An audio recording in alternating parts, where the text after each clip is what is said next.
नमस्कार, आप देख रहे हैं न्यूज 24 फर्स्ट एक्सप्रेस और मैं हूं आपके साथ मानवी ठाकुर। शुरुआत करते हैं आज की खास खबरों से। पंचायत सिलगुआ जिला झांसी में ग्राम प्रधान सचिंद्र तिवारी जी द्वारा किए जा रहे उत्कृष्ट कार्यों को सर्वेक्षित करते हुए न्यूज 24 फर्स्ट एक्सप्रेस की टीम ने ग्रामीण जनों से वार्ता के दौरान जाना कि ग्राम प्रधान द्वारा समस्त कच्चे पक्के कार्य मानक के अनुरूप शासन प्रशासन की मंशा अनुसार किए जा रहे हैं। वहीं ग्रामीण जनों ने बताया कि बिना जाति भेदभाव को देखते हुए समस्त पात्र लाभार्थियों को सभी शासकीय योजनाओं से भी लाभान्वित करने का कार्य किया जाता है। वहीं जब ग्राम प्रधान प्रतिनिधि विवेक तिवारी जी से बात की तो उन्होंने किसानों के हक में बात करते हुए बताया कि बरसात और ओलावृष्टि के कारण जो नुकसान हुआ है उसको देखते हुए राज्य सरकार से उचित राहत राशि की भी मांग की है। जैसा कि आज हमारे हुए झांसी जिला की बगरा ब्लॉक की ग्राम पंचायत सिलगुआ में बात की जाए आगामी लोकसभा चुनाव को देखते हुए, तो जिस प्रकार से समस्त ग्राम पंचायतों की सर्वेक्षण ग्राम रिपोर्ट के माध्यम से जो अलौकिकता देखी जा रही है,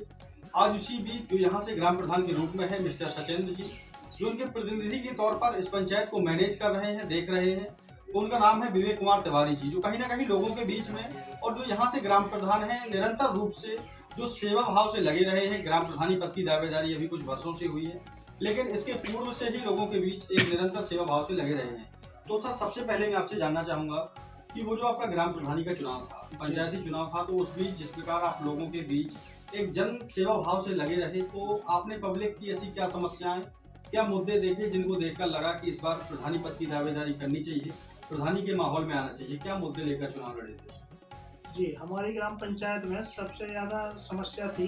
एक गरीब आदमी है हमारे यहाँ, बहुत ज़्यादा गरीब मजदूर किस्म के लोग हैं, SC हरिजन वर्ग के लोग ज़्यादा हैं, तो उनके लिए हमने बहुत ज़्यादा प्रयास किया कि ये लोग आगे बढ़ें और उनको हमने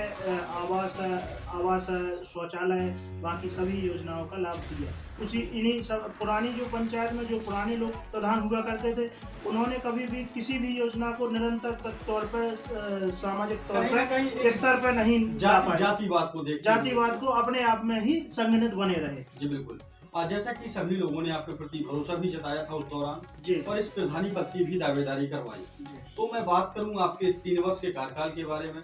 तो अभी तक के कार्यकाल में आपके द्वारा वो ऐसे कौन से कच्चे पक्के कार्य हैं जो आपने पंचायत में धरातल स्तर पर संचालित करवा दिए? जी, हमने ग्राम पंचायत में प्राथमिक विद्यालय सिलगुआ को मॉडल विद्यालय बनाया है, जिसमें पैक्स, टाइल्स और पुट्टी सारी चीजें संलिप्त हैं और बच्चों के बैठने के लिए फर्नीचर वगैरह अच्छी से अच्छी सुविधाएं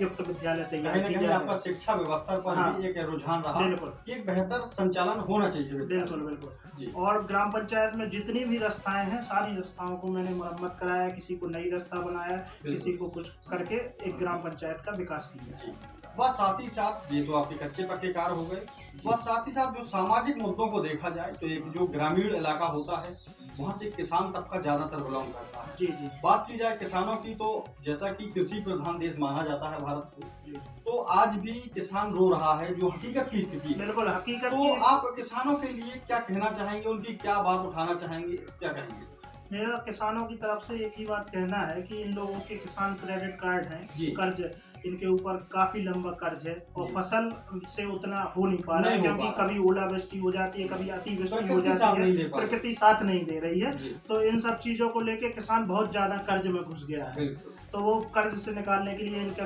किसान क्रेडिट कार्ड माफ किया जाए, इनके कर्जे माफ किया जाए और खेतों पे जो पानी की व्यवस्था है, जैसे सुडान की प्रक्रिया पे एक बांध सूर्योदय इरिगेशन स्कीम के तहत सिंचाई के तहत जो पाइपलाइन डलती थी, वो पाइपलाइन हमारी ग्राम पंचायत में डल जाए तो लोगों को पानी की खेतों में अच्छी सुविधा मिल पाए। जी बिल्कुल। जैसा कि मेरे बीच जो विवेक जी यहाँ से थे ग्राम प्रधानी के प्रतिनिधि के तौर पर, उन्होंने काफी कुछ बिंदुओं को लेकर के वार्ता की और बात करूं इस पंचायत में अभी तक के 3 वर्ष के कार्यकाल के बारे में, तो जो भी अभी तक कच्चे पक्के कार्य करवाए गए हैं समस्त कार्य मानक के अनुरूप शासन प्रशासन की मंशानुसार संचालित किए जा रहे हैं। वह साथ ही साथ जिस प्रकार से माना जाता है कि भारत एक कृषि प्रधान देश है और कहीं ना कहीं जो नारा लगता है जय जवान जय किसान का, तो कहीं ना कहीं देखा जाए आज भी किसान बहुत ही प्रताड़ित है कर्ज को लेकर के, और जो राज्य सरकार द्वारा या केंद्र सरकार द्वारा यदि बात की जाए तो किसानों की नहीं सुनी जा रही है। इसी को मुद्दा लेकर के ग्राम प्रधान प्रतिनिधि जी ने उनके कर्ज को लेकर के जो क्रेडिट कार्ड का जो कर्ज है उसको प्राथमिकता के साथ मांग की है कि इसको माफ होना चाहिए, और साथ ही साथ सिंचाई व्यवस्था को लेकर के लाइट प्रबंधन की भी समुचित व्यवस्था होनी चाहिए। इसको लेकर के राज्य सरकार को कुछ ना कुछ एक्शन लेना चाहिए, शासन प्रशासन को भी इस बात को संज्ञान में लेना चाहिए। और साथ ही साथ यहाँ से जिस प्रकार ग्राम प्रधान जी द्वारा शिक्षा व्यवस्था को प्राथमिकता दी गई, तो जो पंचायत के प्राइमरी जूनियर विद्यालय संचालित हैं वहां पर जिस भी प्रकार की उन्हें खामियां नजर आई तो एडजस्ट पॉइंट पर ही उनको सॉल्व करने का कार्य निरंतर किया जा रहा है और वर्तमान में भी करने का कार्य किया गया है। और साथ ही साथ सर मैं आपसे जानूंगा कि आपकी इस पंचायत में वो ऐसे कौन से विकासीय मुद्दे होने वाले हैं जिनको लेकर आप चाहते हैं कि ये कार्य होना बहुत जरूरी है और पंचायत के अकॉर्डिंग ये कार्य होने चाहिए, कौन से ऐसे मुद्दे? जी, हम चाहते हैं कि हमारे गांव में जो चक्रोड की समस्या है, खेतों पे जो चक्रोड अतिक्रमण किए हुए हैं लोग बाग, वो छूट के बाकायदा रोड बन जाए। और दूसरा, खेल का मैदान हमारे यहाँ नहीं है, तो खेल के मैदान की भी मैं मांग करता हूँ शासन से। और पंचायत भवन भी हमारे यहाँ भी नहीं बना है, तो पंचायत भवन के लिए सरकार से मांग करता हूँ। बारातशाला के बारे में, और बारात घर का भी निर्माण हो जाए। हमारे यहाँ एक माता मंदिर है, वहाँ पे बारात के ठहरने की व्यवस्था हो जाती है। वहाँ पे कोई हॉल नहीं है, ना कोई बड़ा भारी सामुदायिक केंद्र है, तो वहाँ पे एक केंद्र बन जाए जिससे हम लोगों को सुविधाएं मिल सके, गाँव के आम जनमानस को सुविधा मिले। जी बिल्कुल। और एक मेरा आपसे पर्सनली और एक व्यक्तिगत सवाल रहेगा कि मैंने बहुत सी पंचायतों को जब सर्वे किया, लोगों से भी वार्ता की, और कहीं ना कहीं जो आंकड़े मैंने देखे कई पंचायतों की मैं बात कर रहा हूँ, जबकि आपकी पंचायत में ऐसा कोई रुझान समझ में नहीं आया कि जो अदर पंचायतों में एक जातिवाद का मुद्दा बनाया जाता है शासकीय योजनाओं को लेकर के, चाहे वो आवास योजना हो या किसी भी प्रकार की व्यक्तिगत योजना हो, तो उन लोगों के लिए आपका क्या